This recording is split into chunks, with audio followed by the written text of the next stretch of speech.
est 18h30, Madame, Monsieur, Yaorana, bonsoir, bienvenue dans votre journal sur TNTV. Voici le sommaire de l'actualité. Cet appel de détresse des habitants d'un quartier de Fa'a, le pont qui mène à leur habitation est endommagé. Depuis plus d'un an, la commune a pris un arrêté interdisant l'accès à ce pont. Il y a quelques jours, elle a même décidé d'en bloquer l'accès. Au cœur du problème, le financement des réparations. On s'intéresse également ce soir aux actions de l'État en 2025 et aux perspectives à venir. 2025, une année dense pour les services de l'État. Lutte contre les stupéfiants, délinquance routière, surveillance de notre ZEE. Des sujets que nous aborderons avec le haut-commissaire Alexandre Rochat et notre invité ce soir. Et puis, avis à tous ceux qui le peuvent, le centre de transfusion sanguine a atteint un seuil critique après les fêtes de fin d'année. Il lance un appel d'urgence à Mahina ce matin. Les donneurs se sont mobilisés.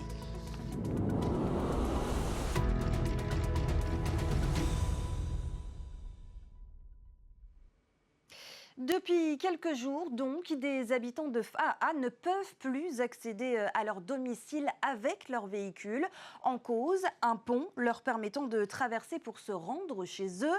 Il a été fermé par la commune. Si ces derniers évoquent un danger pour les riverains, c'est bien le financement des réparations qui pose problème. Un problème qui dure depuis 2024. Laure Philibert et Matay Horey font le point sur la situation. C'est un pont en apparence similaire à tous ceux qui enjambent les petits cours d'eau des quartiers de Fa'a. Si en surface, rien ne laisse présager une fragilité, l'ouvrage, constitué de plusieurs couches, est partiellement effondré. D'un côté de la Papehawa, la route qui mène à Nutania, de l'autre, 8 logements et un entrepôt. Ce pont est leur seul accès pour circuler d'une rive à l'autre. En octobre 2024, la commune de Fa'a a pris un arrêté pour y interdire provisoirement la circulation. Depuis quelques jours, elle en a bloqué l'accès. C'est plus comme avant. Maintenant, pour aller faire nos courses, on est obligé de... La voiture, elle se gare en bas. Et puis, on se tape la marche. Et surtout que ce n'est pas la porte d'à côté. Et après, pour ramener nos courses, on est obligé de tout prendre dans nos mains. Et après, il n'y a pas que ça. Il y a aussi nos personnes âgées qui sont malades. Et ce n'est pas facile parce qu'il faut les faire marcher. Après un an de pourparlers avec les propriétaires des habitations du quartier enclavé, aucun accord n'est trouvé pour financer la réhabilitation de l'ouvrage, dont l'état s'est encore dégradé lors des grosses pluies du 23 décembre dernier. Ce pont-là, c'est ni la commune qui l'a construit, ni les autorités du pays, ni les services compétents du pays. Ce sont des personnes privées, je crois même propriétaires de cette parcelle de terre qui se retrouve de l'autre côté de la rivière qui traverse ce quartier Nutania. C'est eux qui l'ont construit. Mais toujours est-il que le maire, lui, qui a une obligation à l'égard de ses administrés de sécurité des biens et des personnes, il avait le devoir de prendre cet arrêté-là. Les locataires déplorent le silence de leurs propriétaires. Eux ne nous ont pas convoqués pour qu'on puisse faire une réunion ensemble pour savoir où on en est aujourd'hui. Pour l'avocat de la commune, les riverains n'ont pas conscience du danger.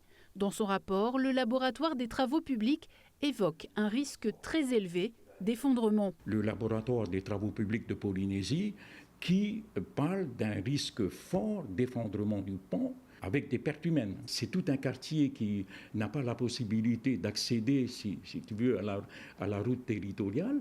Et je pense qu'à ce niveau-là, il appartient au pays de prendre ses responsabilités et de faire en sorte que cette population qui se trouve dans ce quartier-là puisse accéder à la route territoriale.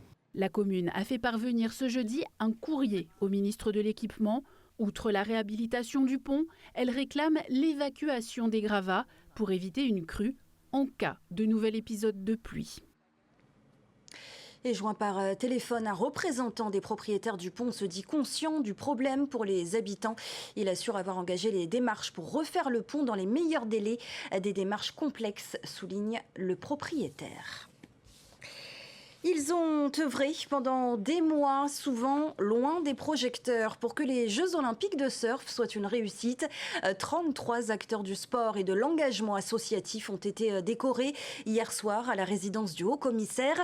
Une reconnaissance nationale qu'a suivi pour nous Veille Mitière. Le regardez. À la résidence du haut-commissaire hier soir, un wharepote aux couleurs de Te Ahupu'o. Des visages connus, d'autres plus discrets, mais tous réunis pour un même moment, dire merci à celles et ceux qui ont porté les Jeux Olympiques 2024 sur la vague du bout du monde. Ils sont 33 à être décorés, bénévoles, responsables associatifs, cadres du sport, des femmes et des hommes engagés bien avant l'arrivée des JO. Ça demande beaucoup de préparation. Beaucoup de présence quand il y avait les épreuves, et puis ensuite après il a fallu aussi évidemment gérer la fin des épreuves, et puis symboliquement je trouve que c'est important qu'on puisse les remercier de cette façon-là en les décorant. C'est la médaille de la jeunesse, des sports et de l'engagement associatif, une promotion spéciale pour les Jeux Olympiques 2024 et avec des échelons or, des échelons argent et des échelons bronze. Sur cette vague, la France a brillé, l'or pour le Tahitien Kaoli Vast, la médaille de bronze de Johanne de Fey. Derrière ces distinctions nationales des années d'engagement, un travail long, exigeant, souvent invisible. Je ne m'y attendais pas non plus, j'étais un peu surpris. Je suis très content de la recevoir parce qu'avec tous les sacrifices qu'il y a eu pendant ces 4 ans, ça a été quand même assez compliqué, ça a été dur parce qu'on a beaucoup travaillé. Un engagement qui dépasse les parcours individuels. Pour certains, cette médaille raconte surtout une aventure collective, comme l'explique celle qui était en charge des Jeux au moment des épreuves. Donc cette médaille, on la reçoit, je pense, avec les autres récipiendaires, avec beaucoup d'honneur, beaucoup d'humilité, beaucoup de respect, et surtout, on pense à toutes ces personnes qui ont œuvré de près, de loin, à la lumière ou en back-office, à la réussite de ces Jeux Olympiques. La cérémonie s'est achevée par une danse des récipiendaires de l'association Te Ahupu'o Nui. Nahima Temari s'est jointe à la danse. Une dernière image pour refermer les Jeux Olympiques de 2024 en Polynésie. Voilà l'État pour qui 2025 a été une année dense. Trafic de drogue, surveillance maritime et aérienne ou encore sécurité sur les routes. L'occasion ce soir de revenir sur cette année écoulée, mais aussi sur les perspectives pour 2026. On en parle juste après avec le haut-commissaire de la République. Voyez tout d'abord ce reportage de Nicolas Pérez. Les dépenses de l'État en Polynésie s'élevaient en 2024 à près de 223 milliards de francs, soit 6% de plus qu'en 2023, l'équivalent d'un tiers du PIB du pays. Pour 2025, les chiffres ne sont pas totalement arrêtés, mais les dépenses en 2026 seront dans la continuité selon le Haut-Commissariat. Si la moitié est fléchée vers l'exercice des compétences du pays, le reste est réparti sur les actions de l'État et des communes. En 2026, le budget de l'État en Polynésie dépendra de l'issue du difficile vote du budget national actuellement en discussion. Côté action de l'État, la lutte contre les trafics de drogue et la délinquance routière est devenue une priorité. Avec une saisie record d'1,8 tonne de drogue en juillet dernier, 2025 sera certainement une année record dans la lutte contre le narcotrafic. Si les moyens de surveillance et opérationnels ont été modernisés, l'État compte aussi accentuer la pression sur le patrimoine de ces trafiquants en vendant aux enchères leurs biens. Concernant la sécurité routière, la Polynésie doit encore déplorer 35 victimes de la route l'an passé, un chiffre qui sera consolidé à la fin du mois. C'est moins de victimes qu'en 2024, mais plus qu'en 2023, avec 34 morts. Enfin, la surveillance de notre ZEE et les sauvetages en mer ou sur terre sont aussi des missions importantes pour l'État. Avec son nouveau Falcon 50M, la surveillance prend une autre dimension dans les airs. Une dynamique de modernisation intégrée dans la loi de programmation militaire 2024-2030 qui prévoit plus de 1500 milliards de francs à destination des forces stationnées dans les territoires d'outre-mer. Monsieur le haut-commissaire, bonsoir. Bonsoir. Merci beaucoup d'avoir accepté notre invitation. On vient de le voir, une année 2025 très dense pour vous, pour l'État. Vous êtes installé depuis seulement 4 mois en Polynésie. Dans vos vœux, vous avez évoqué une année écoulée réussie. Vous êtes donc confiant pour cette année qui commence ? Alors, j'ai dit qu'effectivement c'était une année qui avait été riche et elle est réussie parce qu'on a réussi à conduire tous les projets qui avaient été lancés par mon prédécesseur et par les services de l'État en lien évidemment avec le pays au début de cette année 2025. Je suis confiant pour 2026 parce qu'on est sur un élan qui est positif effectivement. Il y a des indicateurs qui sont bons. On a un travail conjoint avec les collectivités et avec les communes qui est efficace. et qui progresse, qui nous permet d'avoir et de faire avancer beaucoup de projets. Et on en parlera dans cette interview, une année 2025 marquée notamment par le sommet des océans à Nice, vous l'avez évoqué dans vos vœux.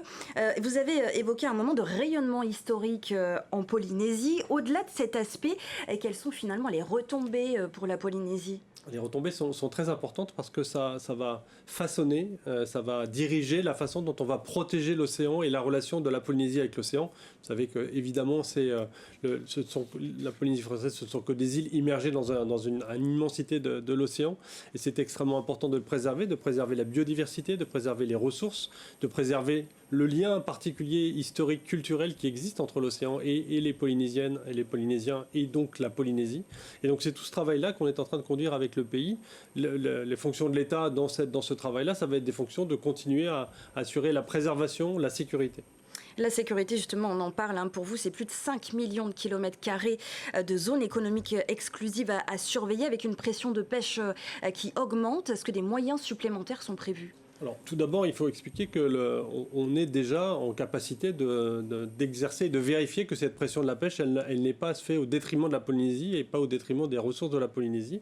Il y a énormément de contrôles qui sont effectués. Ça fait plus de 14 ans en fait, qu'on a des contrôles qui n'ont amené aucun résultat négatif. C'est-à-dire qu'on n'a pas trouvé de bateau qui exerçait une activité illicite de pêche dans la ZE. Ça veut donc dire que la pression que nous exerçons en termes de contrôle, elle est très bonne. Parce qu'on a des moyens qui sont dévolus à cela. On a des moyens de la Marine nationale, aériens et maritimes. Vous avez parlé du Falcon, d'un Falcon nouvelle génération qui est arrivé. Il y en a un second qui va arriver dans les jours qui arrivent, avec des capacités d'action qui sont bien plus importantes, des capacités d'optronique, c'est-à-dire de capacités de caméra, de jour comme de nuit, qui sont améliorées également. On parlait justement donc des Falcons, un autre Falcon qui arrive là dans quelques jours. Est-ce que des Rafales pourraient aussi être basés en Polynésie au regard des nouvelles menaces extérieures? Je ne vois pas très bien l'intérêt de baser des Rafales. Je suis désolé, des Rafales, c'est un avion de chasse. Ici, on n'a pas besoin d'avoir des avions de chasse. Juste pour la petite histoire, vous avez vu que les Rafales sont capables de venir si on a besoin de venir en termes de sécurité. Il y a des exercices pour ça. Ce dont on a besoin, c'est une capacité d'aller loin sur la ZEE et de regarder au loin, dans la ZEE et un peu plus loin, si des navires arrivent, quel que soit d'ailleurs le type de navire, des navires de guerre comme des navires de commerce ou des navires de pêche, et qu'on soit capable d'aller les chercher au loin dans la zone économique exclusive. Alors, je parlais tantôt des menaces extérieures, il faut le dire, il règne beaucoup d'inquiétudes ces derniers temps, notamment concernant la gouvernance du président Donald Trump. Le président vénézuélien, on l'a tous vu, capturé en pleine nuit, Donald Trump qui lorgne sur la Groenland, le passage aux frontières américaines aussi beaucoup plus sévère. Est-ce que c'est quelque chose qui doit nous inquiéter? Est-ce que c'est quelque chose qui vous inquiète? C'est pas quelque chose qui nous inquiète, c'est quelque chose sur lequel on doit être vigilant, parce qu'il y a des conséquences sur notre vie. Il peut y avoir des conséquences aussi d'un point de vue économique. Donc il faut évidemment qu'on regarde, mais comme on le fait à chaque fois, ce qui se passe dans le monde et ce qui se passe notamment avec notre voisin américain. Alors, autre grande préoccupation de l'État, le trafic de drogue. Vous avez récemment pris des arrêtés pour interdire l'accès où sont organisés les points de deal. Cela suppose une surveillance plus poussée. Là encore, est-ce que des moyens supplémentaires vont être engagés ? Le plan de lutte contre la consommation et le trafic de stupéfiants qu'on a lancé et qui est pleinement effectif depuis quelques semaines, il vise une première chose qui est de mieux coordonner nos moyens, et notamment grâce aux renseignements, et de coordonner tous les moyens de l'État et des autres services, et notamment je pense aux polices municipales et aux actions de l'État-Vana. D'ailleurs, ils sont avec nous en première ligne en fait. C'est un travail conjoint que nous faisons. Il n'y a pas de première ligne et seconde ligne. L'idée c'est de travailler tous ensemble dans les communes qui sont dans la zone de compétence gendarmerie. Ils travaillent avec les gendarmes. À Papeete et Piré, ils travaillent avec les policiers, mais conjointement, c'est-à-dire qu'on est en première ligne avec eux. Mais cela suppose une surveillance plus accrue? Ça suppose une surveillance plus accrue, mais aussi avec des moyens. Il y a des caméras qui existent, comme vous le savez. Il y avait un reportage il n'y a pas très longtemps chez un de vos confrères sur le chien anti-stup de la mairie de Papeete, qui est en première ligne et qui travaille avec nous et avec les policiers. Cette disposition est prise pour un mois, renouvelable un mois. Pourquoi un temps si court? C'est la loi qui nous contraint à cette durée. En fait, la loi, elle intervient parce qu'elle restreint la liberté. On empêche quelqu'un d'aller sur un site, même si ce site, on considère qu'on s'y prête à des activités illégales, c'est tout de même la loi qui doit spécifier le temps de limite de cette restriction de liberté. L'État qui est aussi intervenu aux côtés des forces du pays dans le drame de Haïti. Une enquête pour homicide involontaire a été ouverte. Des experts ont même fait le déplacement. Quand est-ce qu'on connaîtra les conclusions de ces experts et que vont-elles permettre ? Alors, l'État est intervenu en termes de coordination des moyens de secours. Vous l'avez dit, c'est notre rôle. On intervient dès qu'il y a coordination de plusieurs moyens, de plusieurs centres de secours, ce qui s'est passé malheureusement à Haïti en décembre dernier. On est aussi intervenu en demandant des experts nationaux. 2 sont venus de Nouvelle-Calédonie, 2 sont venus de France hexagonale, pour venir en appui des expertises des experts du pays. Il y a des premières conclusions qui ont été données et on attend le rapport définitif. Et qu'est-ce qu'elles ont révélé, ces premières conclusions ? Un certain nombre de points de fragilité, et notamment le fait qu'un certain nombre de maisons sont toujours dans la zone interdite à Haïti, parce que les maisons sont trop proches des zones dans lesquelles les éboulements ont eu lieu. Le rapport définitif qui sera donné au pays, à la commune et à l'État permettra d'avoir ces classifications beaucoup plus précises et dans le long terme. D'éventuelles actions. Exactement. 2025 a été émaillé par de nombreux accidents de la route. Votre rôle, c'est bien sûr la sécurité routière. Faut-il une répression plus efficace ou plus de pédagogie selon vous ? Je pense qu'il faut les deux. En fait, la sécurité routière fonctionne sur 2 jambes. En fait, il y a une jambe de contrôle et de répression. Elle est indispensable. C'est ce qu'on fait. On a multiplié les contrôles. Vous avez vu à l'occasion du 24 décembre ou du 31 décembre cette année, il y a eu énormément de contrôles sur les routes. Contrôles anti-stupes, des contrôles anti-alcoolémie, des contrôles de vérification des permis, de l'état des véhicules. C'est indispensable de le faire et on voit qu'à chaque fois, en fait, on réprime des comportements sur la route. Mais il y a un volet qui est essentiel, qui est celui de la prévention et de la sensibilisation. On ne peut pas fonctionner l'un sans l'autre. Et moi, je veux qu'on investisse beaucoup ce sujet. J'en ai déjà parlé, mais je pense qu'il faut qu'on travaille notamment avec les écoles pour qu'à chaque moment de la vie, on ait cette sensibilisation. Parce que dès le plus jeune âge, on est en bord de route, piéton, et puis ensuite, petit à petit, on va prendre des moyens de locomotion jusqu'à la voiture. Mais entre les deux, il y a les scooters, il y a le vélo électrique. Et donc ça nécessite de savoir quelles sont les règles de sécurité, quels sont les moyens de protection qu'on doit avoir pour que justement on puisse résoudre ce sujet d'insécurité routière. Il vous faut aussi pour cela travailler avec le pays. Il était question un temps de la saisie des véhicules conditionnés à la mise en place d'une fourrière ou encore de la mise en place de radars. Qu'est-ce qui bloque ? Pour la mise en place d'une fourrière, c'est ce qui bloque aujourd'hui, j'en ai parlé encore ce matin avec le président du pays, c'est le sujet du foncier. Il faut qu'on trouve du foncier disponible pour qu'on puisse le mettre à disposition d'une fourrière. Et donc moi, j'ai bon espoir d'y arriver. On est en train de regarder tous les fonciers disponibles, y compris les fonciers État qu'on pourrait mettre à disposition, pour qu'on puisse avoir cette zone dans lequel on pourra mettre des véhicules en fourrière. Ça pourrait se faire cette année ? Mon objectif, c'est que ça se fasse cette année, et puis ça pourra agir aussi pour les carbasses, puisqu'on pourra aussi saisir des véhicules carbasses qui posent des difficultés par ailleurs.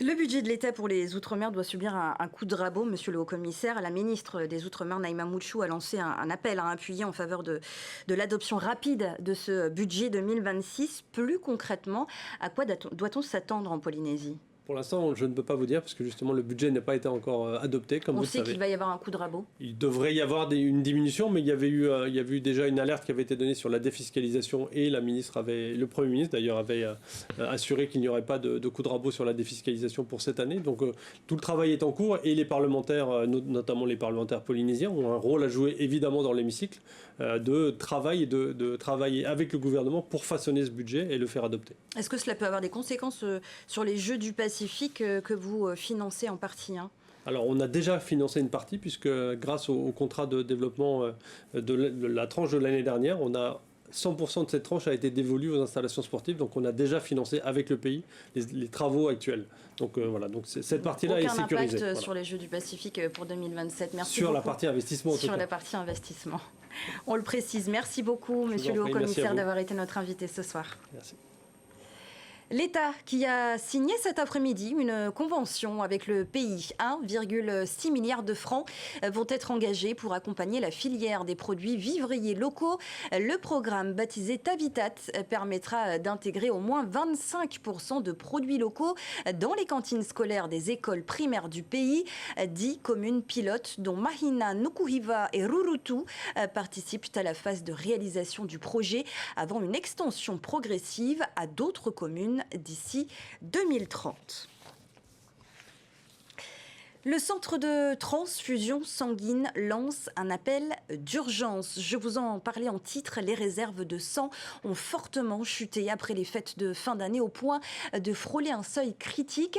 Pour éviter une rupture, les donneurs répondent à l'appel dans tout le territoire, des hôpitaux jusqu'aux mairies. C'est un reportage d'Oriano Tefo. À la suite du décès de ma petite sœur, qui elle a souvent été transfusée, et depuis, pour moi, c'est automatique. Mon sang, il peut sauver des vies, donc voilà, je donne mon sang. Comme elle, ils étaient plus d'une trentaine à offrir leur sang ce matin du côté de la mairie de Mahina et au centre hospitalier de Taoné. Les poches se remplissent une à une et chaque don compte. D'habitude, le stock de sécurité tourne autour des 200 poches, mais 2 longs week-ends successifs ont tout bousculé. Les réserves ont chuté jusqu'à devenir insuffisantes. Il faut que la Polynésie sache que nous sommes complètement indépendants dans notre approvisionnement en sang. Pas de donneur de sang, pas de sang au sein des hôpitaux. Oui, c'est une urgence car hier nous étions à 130 poches à 7 h du matin. Et à 10 h, nous avions 120 poches, nous avions eu 120 poches de sang. Donc pour pouvoir bien gérer le stock, il nous faut au moins 200 à 250 poches par semaine. Pour éviter la pénurie, le centre déclenche la mobilisation, appels téléphoniques, SMS, passages TV et heureusement, au Fénois, la solidarité suit. Les gens répondent bien à l'appel, à chaque fois qu'on fait des demandes en urgence en tout cas. Et sinon, tu as des donneurs réguliers qui viennent tout le temps à chaque collecte mobile qu'on fait dans les différentes communes. C'est important parce que nous approvisionnons l'hôpital de Taoné, l'hôpital de Rayatia, l'hôpital de Moréa, de Nukuhiva, de Taravao et les cliniques. Cardela n'est pas au fait. Oui, ça s'est bien passé parce que de un, j'aime pas les piqûres. Ceux qui ont peur ou pas peur, venez donner vos sangs. Et c'est important pour les personnes qui ont vraiment besoin. Collecte mobile, centre de transfusion sanguine à Taoné, mobilisation quotidienne. Le don du sang est un travail permanent et dans une Polynésie autonome sur cet approvisionnement, chaque geste compte pour sauver des vies. Voilà, l'appel est donc lancé et c'est ainsi que s'achève cette édition. Merci de l'avoir suivi. Juste après, c'est une soirée gourmande qui vous attend avec l'émission Le Meilleur Pâtissier. Demain, Mika Delattre sera aux commandes des journaux du week-end. Quant à nous, on se retrouve bientôt. Je vous souhaite une belle soirée, par avance un excellent week-end et surtout, prenez soin de vous. Retrouvez ce journal en replay sur notre site internet et notre application mobile TNTV.